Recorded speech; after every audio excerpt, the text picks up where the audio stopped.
Assalamu alaikum. Welcome to another segment of Questions by the Youth. We have Professor Mohamad Abdalla joining us. Now, the first question, Professor. In this age, homosexuality is becoming very common and it's widely accepted almost worldwide where gay marriages are allowed. What does Islam have to say about homosexuality? Bismillah wa salatu salam ala Rasulillah. Amma ba'd. Thank you for that question. Any sexual relationship outside of marriage between man and woman is unacceptable in Islam, whether homosexual or heterosexual. And so the only legitimate and lawful sexual relationship that Islam permits is between a man and a woman in marriage, right?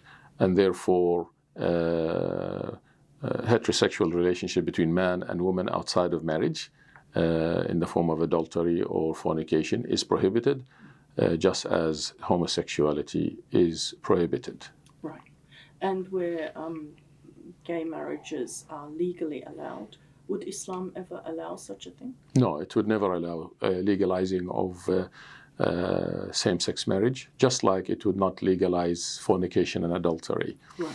So these are set in stone, so to speak, because the question is always, where do you draw the line? Yes. So Islam is a divine religion, and we believe that it is revealed by Allah subhanahu wa ta'ala to the Prophet Muhammad, peace be upon him, as the last messenger through the angel Gabriel.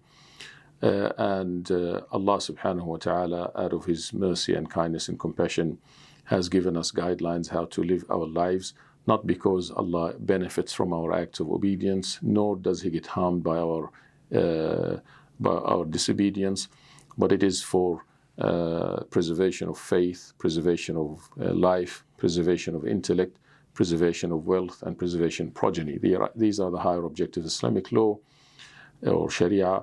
And therefore, just fornication, adultery, consumption of alcohol, intoxicants, drugs, and all of these are prohibited, and they shall remain prohibited. Right. And there is no way that Islam would change its mind on that, Right. because these are divine laws that are not subject to humans' whims and desires. And if a Muslim person were to identify as gay, or they find themselves being attracted to the same gender, what could they do to fulfill that need or desire?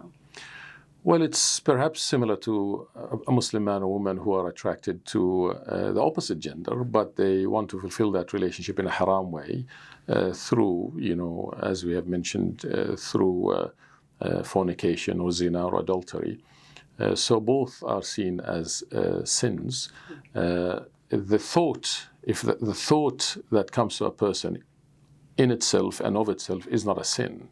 If a person has that thought to commit, na'udhu billah, zina, for example, or to commit an illicit sexual relationship with whether somebody with the same gender or the opposite gender, that thought in itself is not seen as a sin, but enacting that is a sin. And therefore, if a person has these thoughts, again, like a person who has a thought to go and drink intoxicants or take drugs, then what Islam says, you need to turn to Allah subhanahu wa ta'ala immediately. You need to seek refuge in Allah from shaitan. You need to make dua. You need to go and speak to somebody who can help you, counsel you properly from an Islamic perspective. Get closer to Allah subhanahu wa ta'ala, do your salah, go to the masjid, make your dhikr, and so forth, in order to control that desire.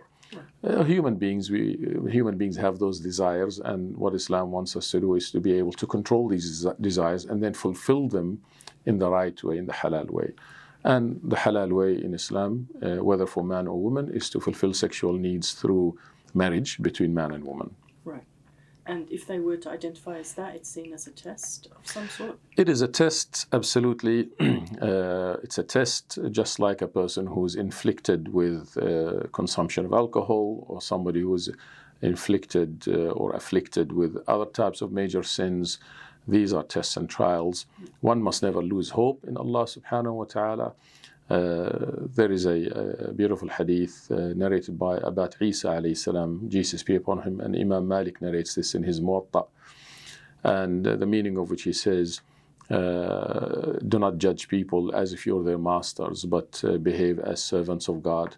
And if you see somebody who has been afflicted with a sin, then be compassionate and merciful towards them and ask Allah Ta'ala to save you from that affliction. MashaAllah. To hate the sin, but not the sin. Absolutely. We have to have that compassion and be able to approach it appropriately and appreciate the fact that we all commit mistakes, we all commit sins, and we should never, ever lose hope in Allah subhanahu wa ta'ala. Hopefully, quickly, let me mention, and I hope not taking too much of your time, they say, what is worse than committing a sin? There are 5 things that are worse than committing a sin. One is to think that the sin is so big that Allah will not forgive it, and that is not acceptable. We should always know that Allah Ta'ala is merciful and He forgives a sin. Second, to think the sin is so small that it's not worth being concerned about, and that is a problem itself. A believer always sees a sin as weighty, and they want to move on and repent. Thirdly, worse than committing a sin is to promote it and advocate it arrogantly, right? And fourth is to insist on doing it, right. And so forth. And so there is hope. We should always turn to Allah subhanahu wa ta'ala and know that Allah subhanahu wa ta'ala is most merciful, most compassionate. Alhamdulillah. Thank you again for your time. No worries. You learned a lot today, mashallah. Jazakallah khair.